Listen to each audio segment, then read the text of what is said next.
Hello everyone, welcome back. Myself Santoshi Bilochi, faculty of Kudos International School. And do you know, in this English class, we are going to read a very heart touching story, Puppies for Sale. But before we will begin with this story, I would like to ask you something. Does any of one of your friend have a unique pet? है किसी का एक unique पेट? क्या आपको घर में पेट रखना पसंद है? मुझे तो बहुत पसंद है. Okay, you tell me which one would you like to keep as your pet? बताइए आप कौन सा पेट घर पे रखना पसंद करेंगे? कमेंट बॉक्स में लिख के ज़रूर बताइएगा. Now let's start our story, Puppies for Sale. This story, The Puppies for Sale, is about a little boy who wants to buy a pet for himself. But this boy doesn't have enough money to buy the puppies. So हम इस story में देखेंगे उसके पास पैसे भी नहीं हैं puppy को ख़रीदने के लिए. वो कैसे पपी को ख़रीदता है और ये बहुत ही ज़्यादा हार्ट टचिंग स्टोरी है. चलिए स्टार्ट करते हैं. A farmer had some puppies that he needed to sell. He painted a sign advertising the pups for sale and set about nailing it to a post on the fence of his yard. As he was driving the last nail into the post, he felt a tug on his shirt. He looked down into the eyes of a little boy.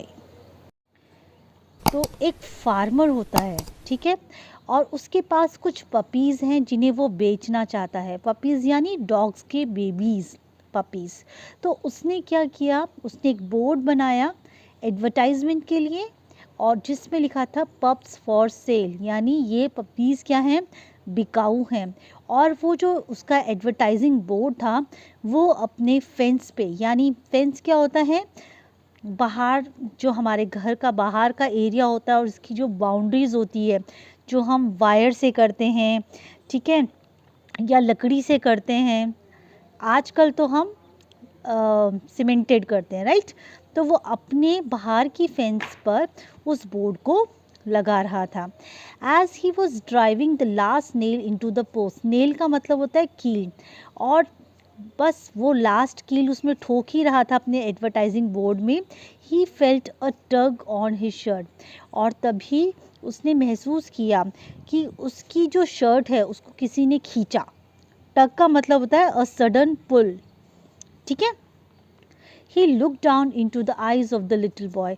और उसने देखा उधर क्या खड़ा था, एक छोटा सा लड़का खड़ा हुआ था और उसने उसकी तरफ देखा. Uncle, the boy said, I want two by one of your puppies.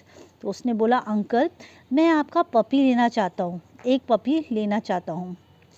Well, said the farmer as he rub the sweat off the back of his नेक.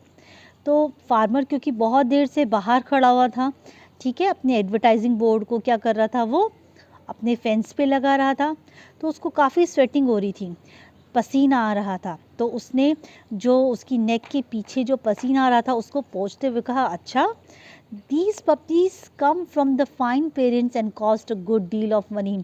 और मेरे पास जो ये पपीज़ हैं ये इनकी ब्रीड बहुत अच्छी है, ठीक है, इनके क्योंकि अच्छे पेरेंट्स हैं. आपको पता ना, अच्छे ब्रीड वाले जो पपीज़ होते हैं वो उनकी कॉस्ट भी ज़्यादा होती है, उनकी प्राइस ज़्यादा होती है. तो उन्होंने बोला ये जो मेरे पास पपीज़ हैं ये थोड़े महंगे हैं.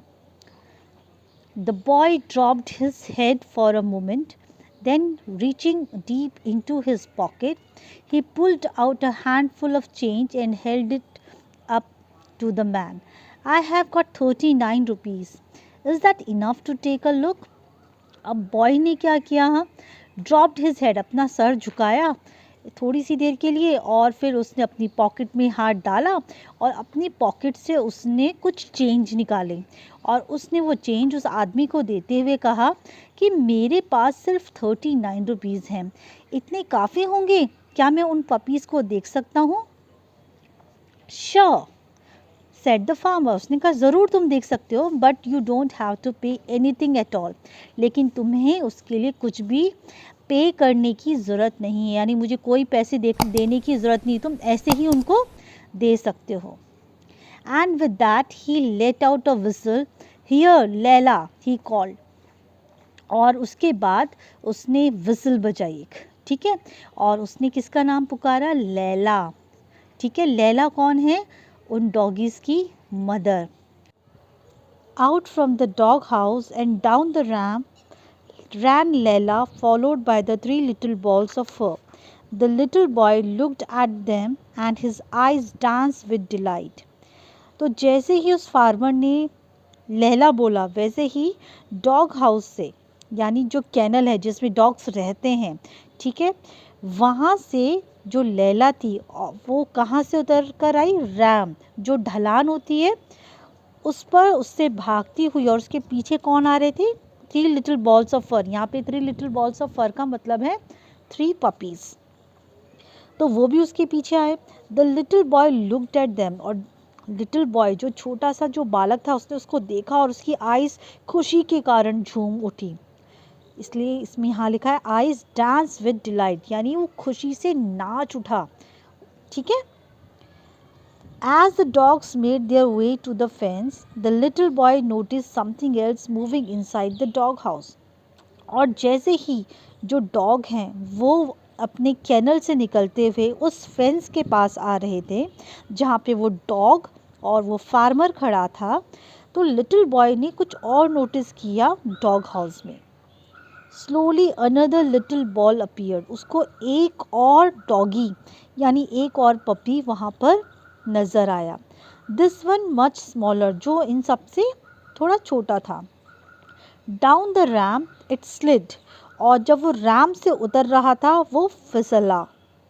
Then in somewhat awkward manner the little pup began hobbling towards the others, doing its best to catch up.